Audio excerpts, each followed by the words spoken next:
After Kimmel's monologue, Musk called him disgusting, setting the week's tone. ABC suspended the late-night show, then returned it nearly a week later under a brighter spotlight. ABC's suspension turned one monologue into a test of broadcast standards and public patience. During the segment, Kimmel said the MAGA gang was desperately trying to characterize this kid who murdered Charlie Kirk as anything other than one of them. Now that line became the trigger that Musk answered in real time. The stakes rose because the remarks landed during a raw national moment. That platform, audience, and timing made decision-makers view enforcement as inevitable. During his monologue, Kimmel used sharp political jokes and assigned motives to conservatives. Kimmel suggested the suspect might be a pro-Trump Republican, contradicting earlier police notes citing extreme left views. That gap between Kimmel's claim and early police notes intensified the backlash. Musk posted almost immediately and called the segment terrible in his first reaction. Hours later, Musk wrote, "Jimmy Kimmel is disgusting," signaling that he saw a line crossed. Musk then boosted the claim that Kimmel lied to millions, making it a moral and factual fight. ABC suspended the show after mounting pressure and questions from regulators. The show returned nearly a week later, but producers now face stricter standards. Musk's posts were not isolated.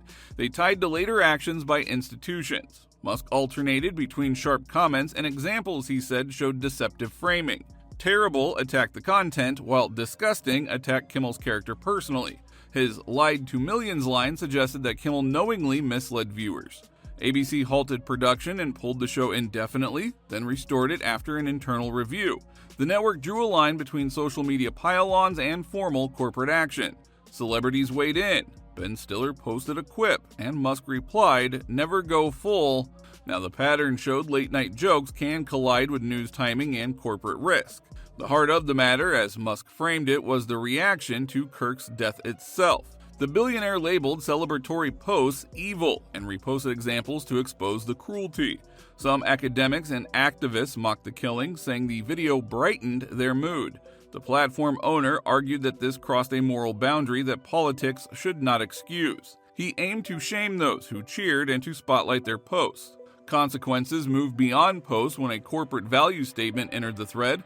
After Musk pushed Microsoft's leadership to review employee chatter, the company stated on X, "Comments celebrating violence against anyone are unacceptable and do not align with our values." That sentence became a clear corporate line, not just a personal rebuke. The statement came the day that Musk urged top executives to address celebration reports internally. Microsoft publicly set a clear workplace standard for this behavior. NBC and others counted how often Musk urged followers to fight after the killing. The frequency did not change the core argument against celebrating violence. Social shaming plus corporate policy created a clear boundary not reliant on one influencer. Public images from the memorial added another layer to a turbulent week. Donald Trump and Elon Musk appeared together at Kirk's service despite a very recent feud. Reporters described the moment as burying the hatchet and resetting before mourners. The images showed a handshake and a brief conversation that ended weeks of public tension. Reporters called the memorial both a tribute and political theater. While those images mattered, Musk kept calling out celebratory reactions online. Musk also shared tributes calling Kirk a good man, pairing praise with a shame for mockery.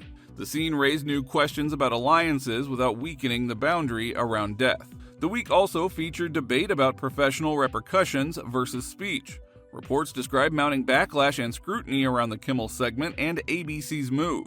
Commentators said the suspension was a standards decision, not a speech ban. The late-night show returned under closer scrutiny, now the norm for that time slot. Other analysts said punishing high-profile remarks about the killing created a workplace free speech challenge. The BBC described a dangerous crossroads in national mood after the shooting. The same debate drew a line between argument and dehumanization. That line kept focus on decency, not the politics of Kimmel's joke. The enforcement path started with a word, grew with examples, and ended with actions. Elon Musk condemned Jimmy Kimmel over Charlie Kirk's killing and called the segment disgusting.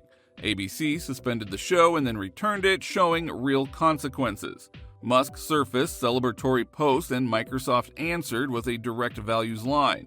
The memorial reshaped public alliances without weakening the boundary around death. That line held all week even as the enforcers and venues changed. Public pressure, corporate standards, and memorial images each played a role. The next phase will likely test how these alliances evolve under the same boundary. The core principle stayed constant while key players around it changed.